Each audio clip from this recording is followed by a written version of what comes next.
Hello and welcome to Eganeet classes. Together let us simplify maths. Today we are dealing with linear equation in one variable. We shall be solving the 14th question of exercise 2.2 of class 8. Let's read the question together. I have a total of rupees 300 in coins of denominations 1, 2 and 5. The number of 2 rupees coins is 3 times the number of 5 rupee coins. The total number of coins is 160. How many coins of each denomination are with me? So, let us first gather the information that is given in the question. What is the total money that the child or I have? I have rupees 300 and I have it in denominations of 1, 2 and 5. So, I have a few rupee 1 coins, I have a few 2 rupees coins and I have a few 5 rupees coins. What is the total number of coins that I have? It is 160. We need to find how many coins of each denominations are there. That is, I have to find if I have 5 rupees 1 coins, 10 rupees 2 coins or so on. And when you add up these coins, the total amount should come out to rupees 300. So let's get started. Now, we are not given the number of coins of any denomination, but we have been provided with a very important information.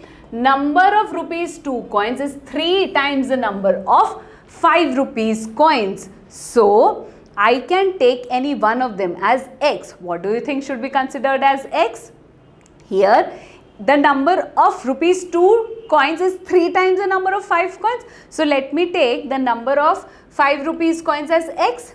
Then, definitely the number of 2 rupees coins will come out to 3x. So, I am done with the number of 5 rupees and 2 rupees coins, but I have no clue about the number of 1 rupee coin. What can be done? Here, we shall use the given that the total number of coins is 160. Total of 5 rupees coins is x. Total of 2 rupees coins is 3x. And total coins is 160. So, 1 rupees coin should be what? 160 minus these two. So, it will be what? 160 minus of 4x, that is the sum of these two. Now, I have the information about the number of coins in x and the total amount. Also, I know the denominations. What can be done next? Suppose I tell you, you have rupees 100 notes and rupees 500 notes. You have 2 100 notes and 1 500 note. What is the total amount of money that you have? What will you do? You will just say 100 is 2. So, 200 plus 500, which comes out to 700. So, what did you do? You just multiplied the number of notes to the denomination to give me the total money that I have. So, same thing will be done over here. Number of coins multiplied to the denomination. And that will give you the equation totaling to rupees 300. So, let's get started. Here I get 160 minus 4x multiplied with 1 plus the number of 2 rupees coins is 3x. So, 3x multiplied with 2 and finally x multiplied with 5. And what is this total amount? The total amount is given to be 300. What remains next? Just to solve the equation. So, let's get started. 160 minus 4x plus 6x plus 5x gives you a 300. Now, just solve it. You get 6 plus 5, 11 minus 4, that is 7x.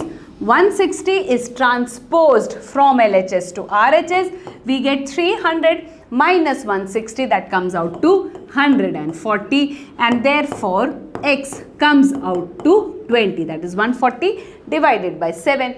Now, what we needed, we have found, that is x has been found. X is 20 and what was x?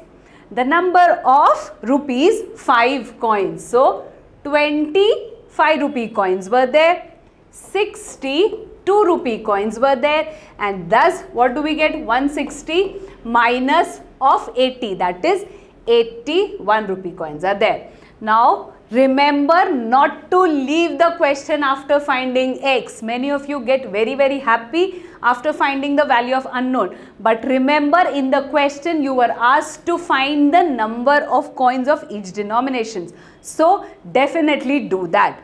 And for more such videos, do like, share and subscribe to our channel.